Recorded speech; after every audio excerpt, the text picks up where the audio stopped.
amigos de Quebrando Cascarones? ¿Cómo están? Es un gusto para mí estar aquí con un invitado súper especial, como les había contado en la historia de Instagram. Es una persona que conocí este año, él se llama Josep y es una persona que tiene una información valiosísima, un ser humano espectacular y que a mí me ayudó muchísimo. Él nos visita recurrentemente aquí en el Ecuador, así que parte de esta entrevista, de este compartir, es que nos dé a conocer un poquito desde su mirada, desde su perspectiva, todo este viaje que se llama vida. Así que muchísimas gracias, José, por estar aquí, muchísimas gracias por acompañarnos en este Quebrando Cascarones.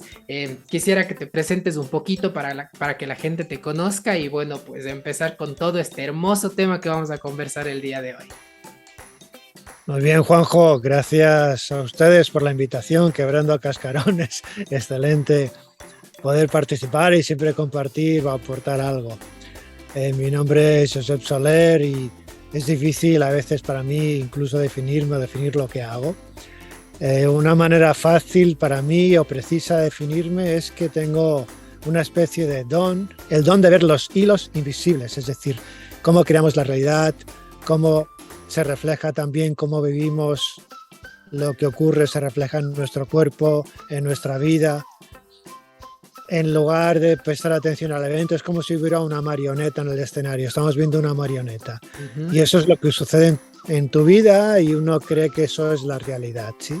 Y yo lo que hago es poner atención a los hilos que manejan la marioneta. No pongo tanta atención en el fenómeno, en el suceso, en lo que ocurre en la situación. Sí, imagínate, me acabo de separar de mi pareja o resulta que me han despedido del trabajo. Muy bien, son situaciones, fenómenos.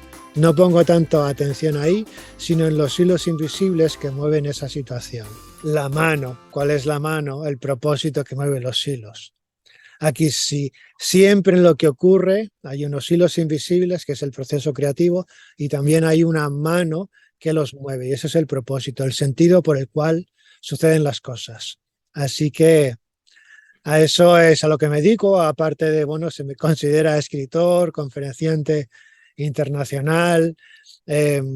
Bueno, por mi gusto por la numerología, a veces me llaman el señor de los números, otros me llaman sanador del alma, otros me llaman Josep Sincro Soler por la facilidad también que tengo en ver las sincronías, lo que se llaman casualidades, pero al final no respondo a ninguno de esos títulos, ¿sí? Todo eso son vías para entregar un mensaje que está siendo útil a Sí, muchas personas. sí, Así que sí. de nuevo, Juanjo, gracias por el espacio. Sí, y a ti gracias por hacerte espacio en tu apretada agenda. Y bueno, desde mi perspectiva, yo podría decir que José es una alma que ha venido a iluminar el camino de muchas personas por medio de todo esto que hace. Y de hecho, aquí yo tengo sus libros que son buenísimos, que me encantaron. Todavía me falta acabar de leer un poquito el otro, Muy pero la bien. verdad es que es súper interesante cómo Josep tiene esta facilidad, este don de ver ese mensaje que está detrás de la situación, que es algo que de lo que vamos a empezar a conversar un poquito. Josep, en Sí, el taller que perdón, Juanjo. hicimos, dime. Sí, no solo precisar esto del don, porque no quiero que aparezca que si yo tengo un don, tú no lo vas a tener o las personas que Ujú. nos escuchan no lo van a tener. No, mi don es hacer tu don visible, ¿sí? Ayudarte a tú descubrir tu propio don, de ver esos hilos invisibles. Por lo tanto, ahí compartimos dones. Exactamente, sí, precisamente, Josep, quería empezar yo con esto por algo que conversamos acá en la ciudad de Cuenca, de cómo encontrar ese mensaje. Hicimos un taller con Josep acá sobre el transgeneracional que se llama, que le decíamos y Josep nos preguntaba alguna situación en la vida con la que tropiezas y tropiezas y tropiezas y por más que le pongas conciencia y por más que intentes hacerlo conscientemente, sigues tropezando.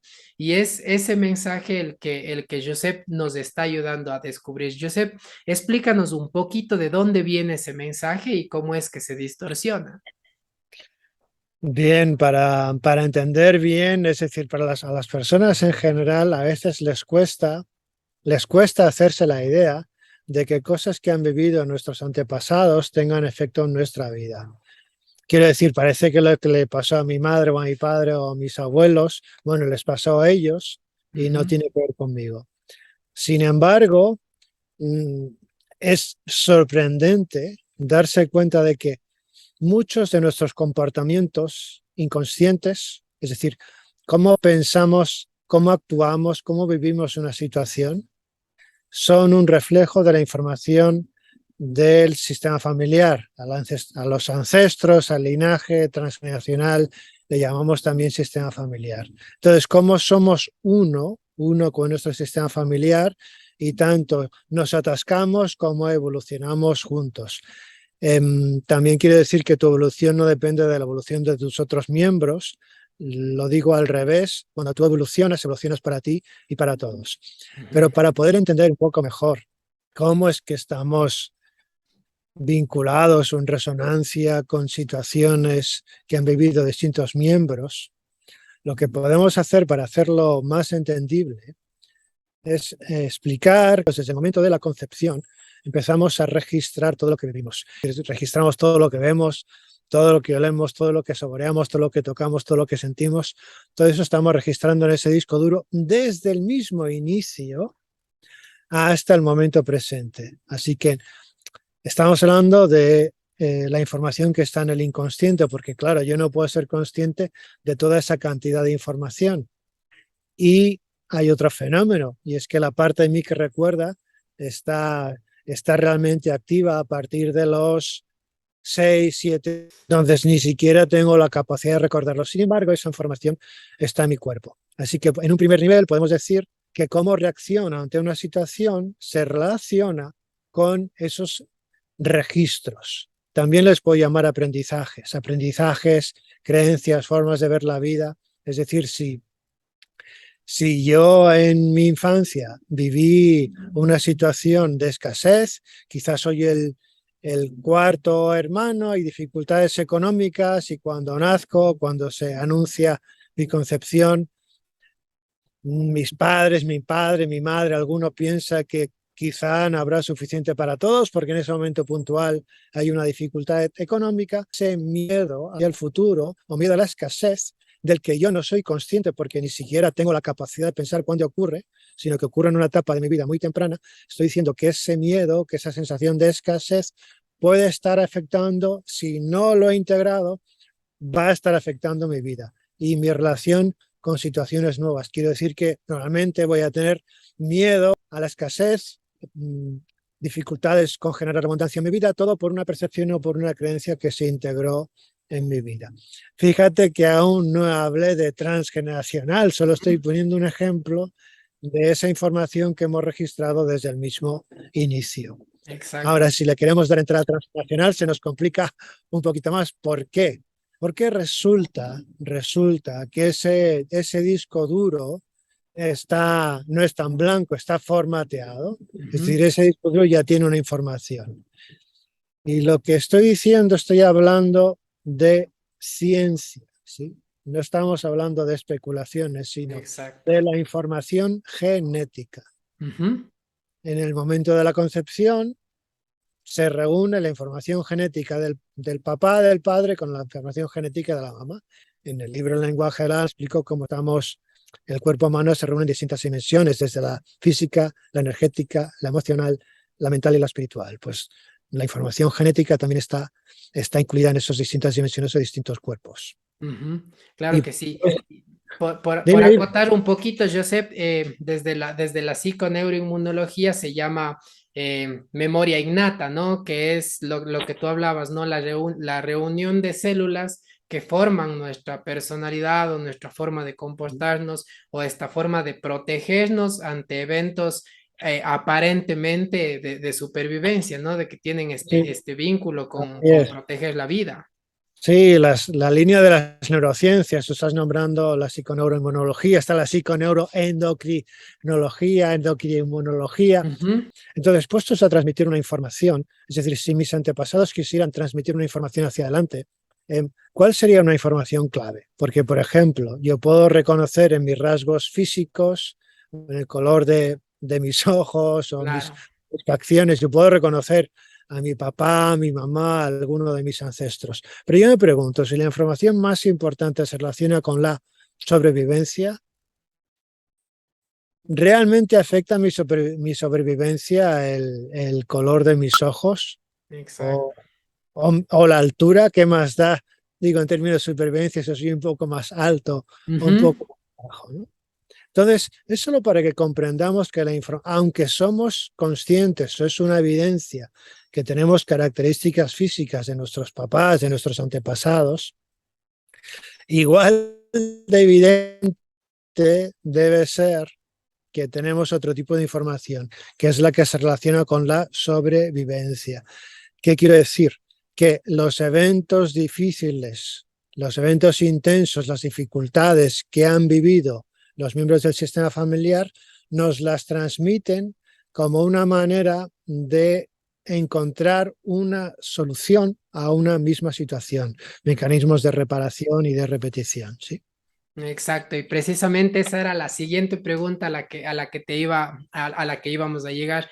Nos hablabas de estos mecanismos de reparación y de repetición, que es lo que yo les comentaba en un inicio, ¿no? Que te pasa algo y lo repites y por más conciencia que le pones lo vuelves a repetir y no sales de ese círculo hasta que llega un momento en el que alguien viene a reparar eso, pero no precisamente de la mejor forma, ¿no? Que es lo que hablábamos en el taller.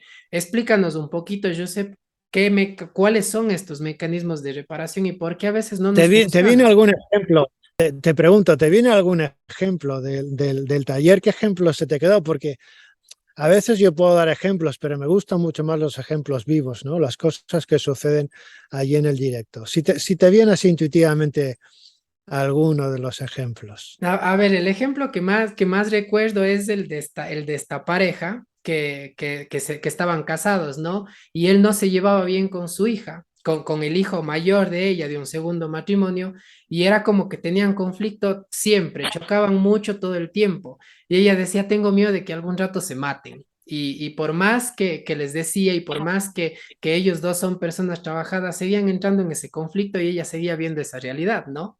Ujú. No sé si te recuerdas de ese, que Sí, fue sí, algo sí, sí, como que sí, lo sí, me conversamos acuerdo. entre todos. Sí, sí, sí, me acuerdo. Entonces, en ese ejemplo, toda su atención está puesta en la marioneta, en esta situación que está viviendo ahora, sin darse cuenta de que ella es portadora de una información, es decir, que eso que está viviendo ahí fuera se ha vivido antes, y es precisamente porque se ha vivido antes, porque es una repetición, que ella lo está viviendo de la misma manera. Fíjate que nombraste, tiene miedo de que se maten. Para que Ujú. tenga miedo de que se maten, tiene que haber sucedido algo importante, algo grave, algo gordo en el sistema Ex- familiar, para que ella tenga miedo de eso, que obviamente no va a ocurrir, pero ahí nos encontramos frente a una repetición. Entonces voy a decir algo que en general no nos gusta escuchar, y es que estamos sujetos a una repetición, a un destino, a una programación, estamos sujetos a la ley de las repeticiones Ujú. hasta que no lo hacemos consciente. Quiere decir que si hay un asunto pendiente en el sistema familiar, que esa es otra forma de decirlo, como el sistema familiar o el alma familiar camina hacia la luz, es decir, estamos evolucionando nosotros como individuos, estamos evolucionando como sistemas familiares, el sistema Ujú. familiar camina hacia la luz y estamos evolucionando como la especie humana. Es decir, todos caminamos juntos hacia una evolución. ¿Y cómo se evoluciona? Una manera de evolucionar es sanar, iluminar, trascender, transformar, integrar los asuntos pendientes. ¿Y cómo eso se hace de una manera muy práctica? Muy bien, si hay un asunto pendiente en el sistema familiar, la manera de integrarlo, de sanarlo, es que algún miembro posterior, un descendiente, se encuentre con esa situación y entonces la pueda vivir de manera diferente. Ahí Quiero decir que estaríamos si, ya por entrando en la ejemplo, reparación. estaríamos entrando, sí, la repetición y la reparación. Te doy un ejemplo de ayer conversando con un buen amigo. Fíjate qué cosa más curiosa. Estamos hablando de un accidente de circulación que sucedió, donde murieron eh, la esposa de este amigo y donde sus hijos sobrevivieron. Fíjate la manera en que ocurre. La esposa está conduciendo, está manejando, y entonces van a caer por un barranco, por una loma, y entonces está la nani, la niñera, cuidando al niño, y ella lo agarra al niño y lo tira por la ventana. ¿Qué ocurre? Que mi amigo, que es el esposo, Ujú. él quedó con un sentimiento terrible de culpabilidad porque eso había ocurrido, porque él se decía que él debería haber estado ahí. Es decir, él tuvo que hacer un viaje, no puedo acompañarles y entonces él se culpaba por haber hecho eso. Claro. Y en eso queda ahí en el inconsciente. Está claro, sabemos que las cosas suceden con un propósito y que él no tuvo la culpa de eso, sin embargo, la culpa queda ahí. Cuando hay una culpa que está en el sistema familiar, la situación tiende a repetirse para liberarse a uno de esa culpa. Muy bien, ¿cómo se ha repetido hace unos días? Muy bien, este hijo ha tenido un hijo. A la misma edad que sucede el accidente, el, el nieto de mi amigo, el hijo del hijo, está tomado de la mano de su abuelo, paseando por Barcelona, se le escurre de la mano y choca, golpea con un carro, con un coche que está en movimiento. El abuelo se tira encima del niño diciendo que nos maten a todos si nos tienen que matar. ¿Sí? Estamos en presencia de una repetición. La generación siguiente, a la misma edad, se está viviendo lo mismo. ¿Y qué es lo que se repite? No solo la situación, sino el sentimiento de culpabilidad. De nuevo, mi amigo queda con el sentimiento de culpa desde la inconsciencia que se le escurrió de la mano, que se le escapó. Muy bien. Si mi amigo, en su segunda oportunidad, se vuelve a quedar con el sentimiento de culpa, es decir, no hay una evolución, entonces lo más probable es que como el sentimiento de culpa es un asunto pendiente, vuelva a producirse una situación en el futuro o otra repetición donde haya otra vez un sentimiento de culpa. Por tanto, cuando se produce una repetición es una oportunidad de liberar el asunto pendiente y así se evoluciona. Fíjate que estoy hablando de repetición y de evolución, es decir, cuando mi amigo se libera de su sentimiento de culpa, ahí hay una evolución en el sistema familiar porque todos se liberan de esa culpa. Ujú. ¿Qué sería una reparación? Una reparación, por ejemplo, un intento de reparación sería que el sistema genera un miedo a conducir, a manejar, y ninguno de los descendientes manejan. Ujú. O algunos de los descendientes viven en una ciudad donde hay carros. ¿Sí? Entonces, eso sería un intento de reparación de lo que ocurrió. Tengo clarísimo lo que nos habías contado, que a veces la reparación no es la mejor que podamos hacer, ¿no? Y me viene un poco a la mente también lo que nos hablaba, no, lo que nos hablabas de libre albedrío, que cuando dijiste eso fue así como que un choque para todos, porque en realidad usamos las herramientas que tenemos de estos aprendizajes, ¿no? Entonces, entrando un poco en el tema del libre albedrío y la reparación, ¿cómo nos puedes explicar un poquito por ahí ese baile? Bueno, al personaje o al ego le gusta pensar, le gusta creer que tiene libre albedrío. Es decir, que tiene libertad para elegir. Y claro, cuando digo que estamos sujetos a un destino, a una programación o a una repetición hasta que la hacemos consciente, entonces no queda tan claro. Ujú. Estamos, es decir, que podemos acceder a ese libre albedrío.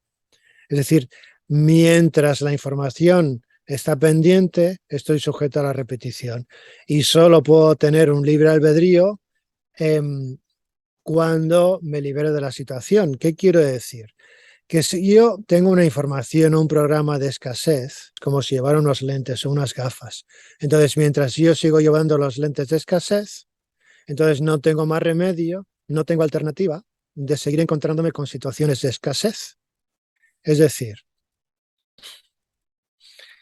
em, supongamos que yo tengo que elegir entre dos trabajos. Uno que me ofrecen $400 por una jornada de, no sé, de 11 horas y uno que me ofrecen 450 por 15 horas. Y llamo a esa elección libre albedrío. Es decir, Sí, la mayoría claro, sí.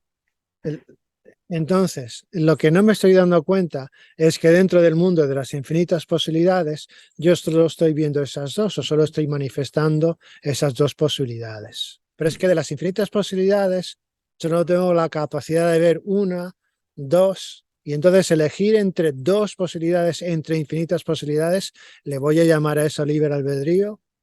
Y encima resulta que hay estudios que nos muestran que el inconsciente ya eligió por ti. Antes. Cuando digo por ti, ¿qué quiero decir? Que tu inconsciente ya tomó la decisión antes que tu parte consciente diga voy a hacer esto. No, la parte consciente ya llega tarde sin darse cuenta de que eligió con anterioridad. ¿Y qué eligió? Pues siempre la mejor de las alternativas posibles. Pero la clave no está en las alternativas, sino en las alternativas que tengo la capacidad de ver. Te doy otro ejemplo. Aquí en esta mesa en la que estamos, hace muchos años venía otro amigo. Yo me acuerdo de un amigo que estaba buscando trabajo y estaba queriendo pues ingresar aquí en España.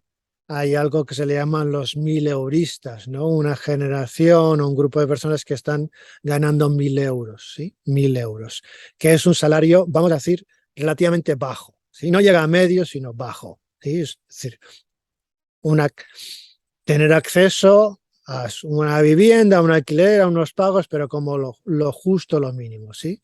Hay una diferencia a nivel de vida entre los países de Latinoamérica y Europa. Entonces, ese salario mínimo que puede ser en Ecuador, en Centroamérica, $500, aquí pues está en los 800, 900 Ujú. dólares.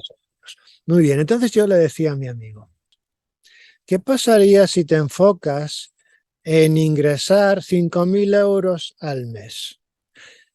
Entonces, ¿qué pasa eso? Que a uno le explota la cabeza. ¿Por qué? Porque el tipo de trabajos a los que accedería pensando en ingresar $800 los tiene que descartar todos y tiene que pensar en otro tipo de cosas donde ingresaría $5.000. ¿Y Claro. qué es lo que hace que uno se enfoque en esos trabajos o en otro tipo de trabajo, en otro tipo de ingresos? Eso es nuestra programación o nuestro destino, la información inconsciente del que somos portadores. Ujú.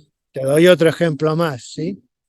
Si resulta que todos mis antepasados han trabajado para un tercero, han sido asalariados. Se entiende ese concepto Sí, en Ecuador, ¿no? Que sí, sí, trabajan sí.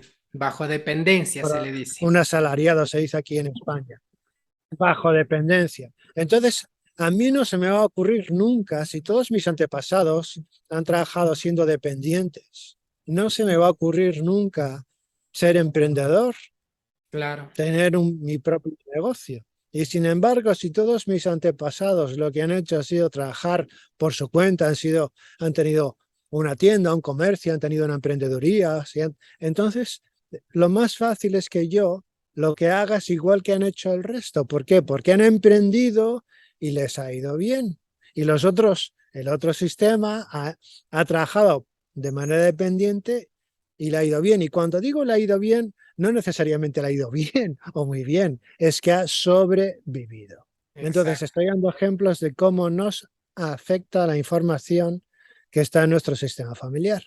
Sí, sí, sí, y queda clarísimo, creo, cómo dentro de lo que tú dices, ¿no? Dentro de este marco de infinitas posibilidades, siempre nos reducimos a una, dos, que son las que tenemos de conceptos aprendidos, ¿no? Ahora, Josep, yo te quiero poner un ejemplo que se me vino a la mente ahora.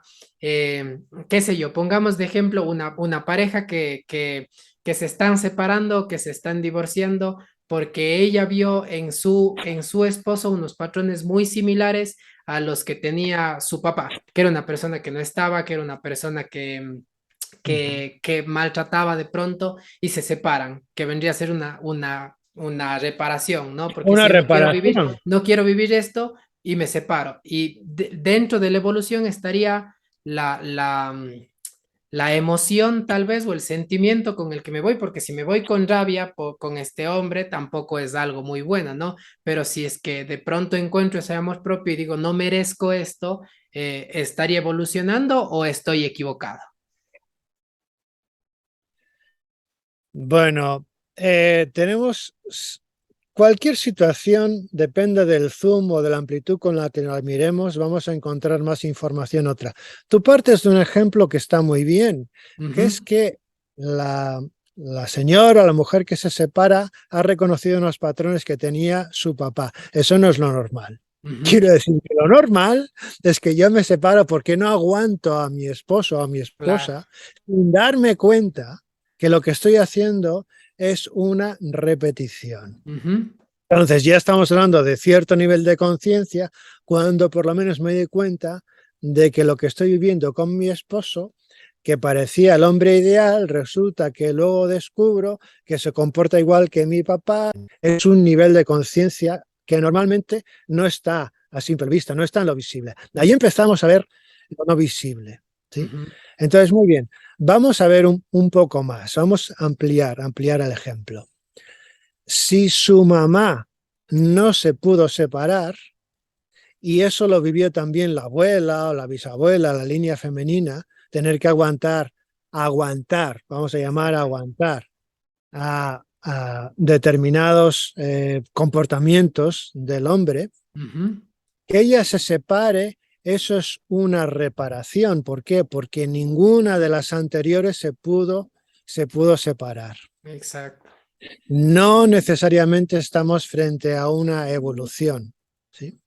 Ahora, también es muy interesante cómo es que, es decir, cuando estamos ampliando ese zoom, cómo es que yo voy y elijo desde mi inconsciencia, no desde mi conciencia. Ese mismo, ¿no? Desde mi inconsciencia voy y elijo el mismo tipo de hombre que han elegido Ujú, las otras, ¿sí? O el mismo tipo de hombre que han elegido algunos miembros de mi sistema familiar. ¿Cómo es que hay esa atracción? Porque claro. no se trata de si me separo como reparación o no, sino de comprender el proceso creativo, comprenderlo desde el inicio. Ujú, Así que para que yo elija el mismo tipo de hombre que eligió otro miembro del sistema familiar, el mismo tipo de pareja que eligió otro miembro, eso significa que hay un asunto pendiente. Porque si no estuviera pendiente, yo estaría libre de eso y ya no tendría que repetir. Si elijo el mismo tipo de hombre, estoy repitiendo. Y si estoy repitiendo es porque hay un asunto pendiente. Entonces, ¿cómo evolucionamos ahí? ¿Cómo evolucionamos? Entonces tú dices, bueno, si resulta que esta persona dice, no me merezco eso. Bien, esto puede ser una evolución, pero para librarme realmente del patrón del sistema, debo hacer un viaje, de alguna manera debo hacer un viaje para liberar la información del sistema familiar. ujú. Es decir, por una parte yo puedo decir, no me lo merezco, y otra parte de la misma moneda, estamos hablando de un lado y del otro, otra parte de la misma moneda es darme cuenta que elegí el hombre perfecto, que tanto yo como mi antepasado eligieron la pareja perfecta. Eligieron la pareja perfecta para una evolución. Quiero decir que esto lo añado yo, lo que podía estar detrás de ese no me lo merezco, podía ser que las mujeres o los hombres de ese sistema estuvieran viviendo una falta de valor personal. Ujú, Y si yo no me siento suficientemente valioso, entonces parece que me merezco que me maltraten. Vamos a montarlo así. Entonces es como yo no valgo mucho, tengo que conformarme con alguien que que no vale mucho y que encima exacto. me trate mal, porque bueno, como yo tampoco valgo mucho, entonces eso es un nivel, estamos en un nivel aún más profundo de esa Ujú, situación. Cuando yo me doy cuenta que ese es el hombre o la mujer perfecta, para que yo revele, ilumine, me dé cuenta de esa información invisible y recupere mi valor, entonces cuando recupero mi valor, ya no es que ya no me merezco este hombre. Fíjate lo que ocurre, o esta mujer, ¿eh? No, es que ya dejo de atraerla. Y ahí estamos claro. hablando de magia, ¿eh? Esa es la belleza de hacer visible lo no visible y de la evolución. Yo ya no puedo tener una pareja que me maltrate porque no me la voy a encontrar. Exacto. No va a estar dentro de mi campo de posibilidades, porque yo estoy vibrando a otro nivel. Es decir, si yo vibro con falta de valor, voy a atraer unas determinadas personas. Cuando yo vibro con valor, entonces voy a atraer otras Te juntas personas. a otras Con lo personas. cual esa situación no se repite y ya ni siquiera tengo que elegir o decidir si me separo o no me separo. Lo cual otra vez nos lleva a dar otra vuelta más de tuerca para comprender que el movimiento no es hacia afuera. Es decir, yo puedo tomar la decisión de separarme como una reparación, pero ¿qué ocurre si yo lo que hago es liberarme de mi falta de valor? Entonces ni siquiera tengo que separarme. ¿Por qué? Porque una de dos. Si yo ya recuperé mi valor, una de dos. O mi pareja me trata o nos tratamos o nos relacionamos de otra manera, es decir, yo me pongo aquí, mi pareja se coloca aquí y nos relacionamos de otra manera, o simplemente la pareja desaparece. Ni siquiera yo tengo que tomar la decisión de separarme, ¿sí? Exacto. Entonces estamos hablando dentro de las infinitas posibilidades y cosas que pueden ocurrir desde una evolución que nos libera tanto de la repetición como de la reparación. Qué lindo cómo lo explicas, Josep, realmente es muy, muy lindo y pues yo fascinado seguiría conversando de esto como para cerrar y hablar un poquito ya de la parte de los talleres y de cómo es lo que manejas acá. Bueno, estoy yendo a Ecuador una vez o dos veces al año, entonces sería estupendo que podríamos encontrarnos en un retiro en las playas de Manabí, que voy a hacer en agosto, y también que nos encontráramos de nuevo en Cuenca, porque también tenemos el plan de hacer algún retiro de fin de semana o cursos de fin de semana en Cuenca, ¿no? Por cierto, no lo he dicho, pero me encanta Cuenca, es uno de los lugares para mí más conscientes en Ecuador, entonces para mí siempre es un disfrute estar en Cuenca. Y también pues pueden encontrar fácilmente, Josep Soler me encuentran fácilmente en la mayoría de redes sociales. Para mí siempre es un gusto compartir. Sí, y amigos, muchísimas gracias por estar aquí. Josep, muchas gracias por hacernos espacio, por haberte dado el tiempo para charlar de esto con nosotros y pues no, pendientes de ti, pendientes de que vengas y de poder compartir, seguir compartiendo espacios contigo. Muy bien, y para mí también es un gusto que ustedes que han asistido a mis cursos, a mis retiros, a mis talleres, puedan compartir también esa información que le llegue a más personas. Así vamos evolucionando juntos como especie humana. Ese es el propósito.